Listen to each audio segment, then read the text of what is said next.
darlings. Andiyan na pala kayo mga darlings ko dyan. So, meron tayong i-unboxing ngayong araw na to. So, ayan mga darlings, hindi muna tayo magpapasexy ngayon at muna tayo, no? Nakadress ako ng pangnanay. Charot. So, ayan, at meron tayong ditong items na ito ay galing sa Timo. Binili nga pala natin ito sa Timo, guys. Itong lahat na to ay nasa 200 plus yung pagbili ko nito. Nasa 1,000 sana ito, kaso lang merong mga discount sa Timo. So, malaki yung discount sa Timo, guys. Alam niyo ba yung pag bumili kayo doon sa Timo, guys, maraming discount. So, ayan. At itry nyo nang bumili sa Timo, guys, para magkaroon kayo ng maraming discount. Grabe! Ito ay open na natin kasi super excited na ako at para buksan at makita itong mga nabili natin sa Timo. Ang super, talaga, murang-mura. Ang mura ng hindi naman as in masyadong mura. Kagaya lang din sa Shein yung kanyang mga, price. Kaso lang, pag bumili ka kasi sa Timo, pag maramihan, malaki talaga yung discount mo. As in, malaki yung, especially na,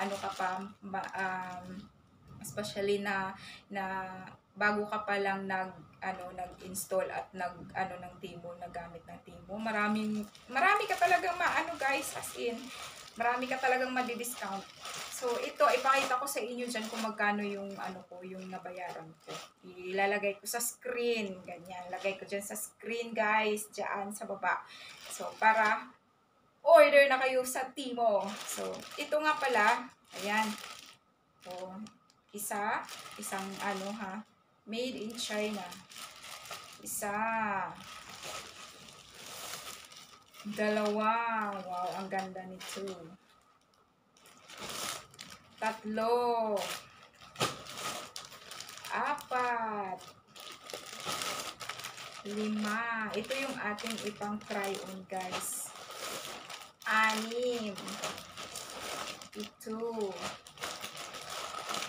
8. Ayan. At meron tayong 8 items na ita-try on. So, parang ang ganda ng tela niya. Patingin. Tingnan natin, guys. Wow, ang ganda ng tela niya, guys. So, abangan nyo yung ating ita-try on. Try on natin ito, guys. Bye-bye! See you in my next vlog. Meron nga pala akong naglagay ako ng mask ko. DIY mask ko yan siya, guys. Para gumanda yung ating skin. So, bye-bye! Thank you for watching. See you in my next vlog. Saan ba yun?